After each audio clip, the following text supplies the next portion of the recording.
Picture this. The world crumbles, everything are in ruins, and a simple mistake could spell your doom. But what if you could survive using just what's at hand? Welcome to Doomsday Survival Guide channel, where we turn science and smarts into weapons against the apocalypse. Stick around, because today we're unveiling how to survive, and it just might save your life someday. Subscribe now to catch all these life-saving hacks. Blood, infection, no hospital. You've got 48 hours before sepsis turns you into compost. Let's fix that. How to heal wounds without hospitals when the world has ended. And more importantly, why you'd need to. The pharmacies are looted, the hospitals are dark. The last doctor you saw was being dragged into the woods by something that used to be human. You've got a gash on your arm, dirt in the wound, and about 2 days before infection makes the decision for you. No antibiotics, no stitches, no anesthetic. Just you, some trash, and the biology you should have paid attention to in high school. No worries, we're making DIY medicine. Stop the bleeding first, or bleed out like an idiot. Step 1, don't panic. Step 2, ignore step 1 because you're definitely panicking. Blood is leaving your body faster than your will to live. You need to stop it. Find something cleanish, a shirt, a rag, a torn piece of upholstery from a car seat. Press it directly onto the wound, hard. Like you're trying to smother a small fire, because that's basically what you're doing, smothering the leak before your blood pressure drops and you start seeing your dead relatives. If it's a limb, elevate it. Gravity is free, use it. Blood flows down, wounds flow less when they're up. Basic physics.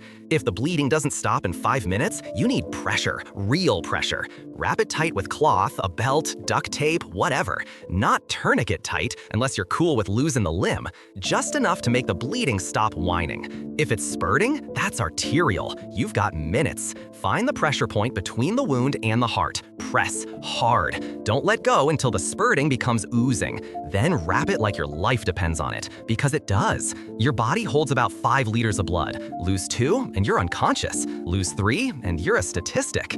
If the cloth soaks through, don't remove it, stack another one on top. Peeling it off restarts the clotting process, and you just wasted precious seconds you don't have. Arterial blood is bright red and pulses with your heartbeat.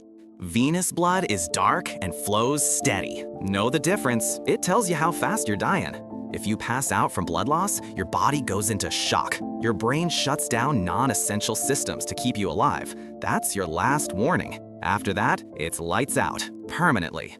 Cold, clammy skin, a rapid, weak pulse, confusion, that's hypovolemic shock. Your organs are screaming for oxygen they're not getting. You've got maybe 10 minutes before your kidneys start shutting down. Move faster. If you're alone and bleeding from your leg or arm, lie flat on your back. Elevate the limb above your heart using anything. A backpack, a cinder block, a corpse if you have to.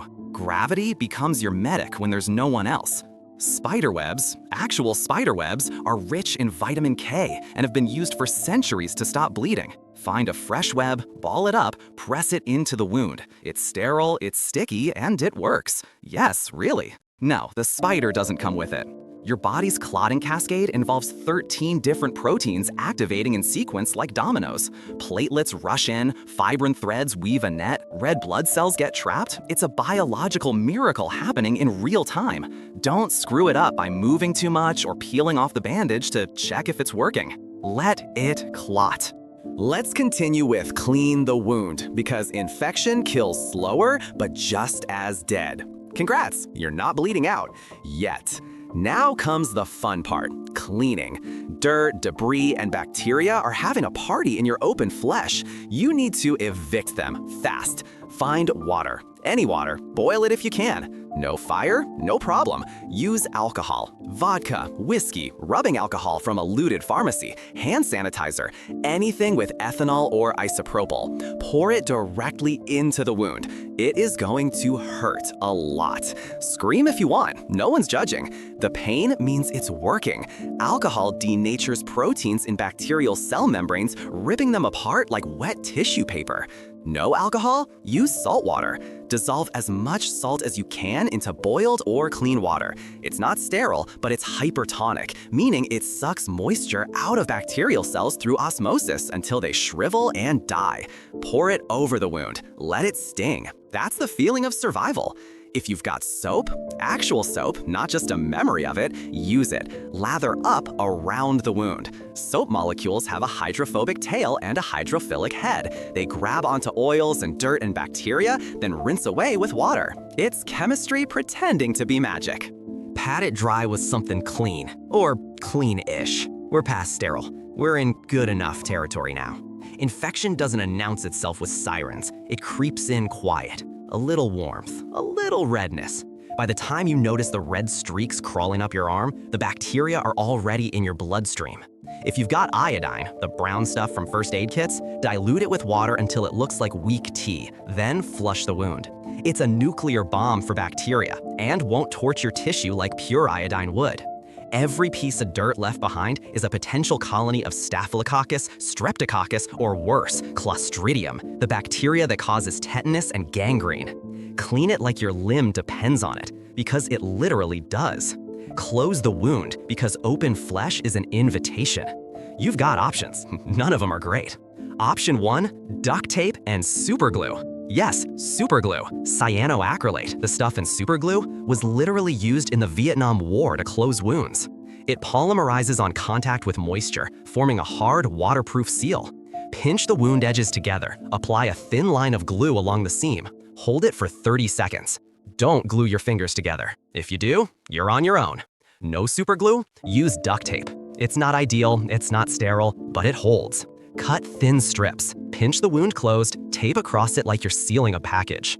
It's called a butterfly bandage, except made by someone who's given up on life. Option 2, sewing. Find thread, fishing line, dental floss. Boil it, let it cool. Find a needle, sterilize it in fire or alcohol, thread it. Take a deep breath, push the needle through one side of the wound, then the other, pull it snug, tie it off. Repeat every few millimeters. It's gonna hurt, but you know what hurts more? Dying of infection because you were too squeamish to sew yourself shut like a torn jacket. The biology here is simple. Your body wants to heal. It's already sending fibroblasts to the wound site to lay down collagen and rebuild tissue. You're just giving it a head start by holding the edges together.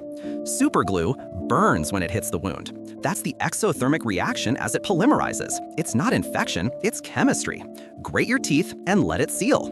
If you're sewing and the needle won't go through, you're hitting scar tissue or thick skin. Angle it differently, push harder, or find a thicker needle.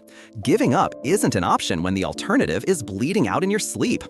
Don't use cotton thread. It absorbs moisture and becomes a highway for bacteria to march straight into your body.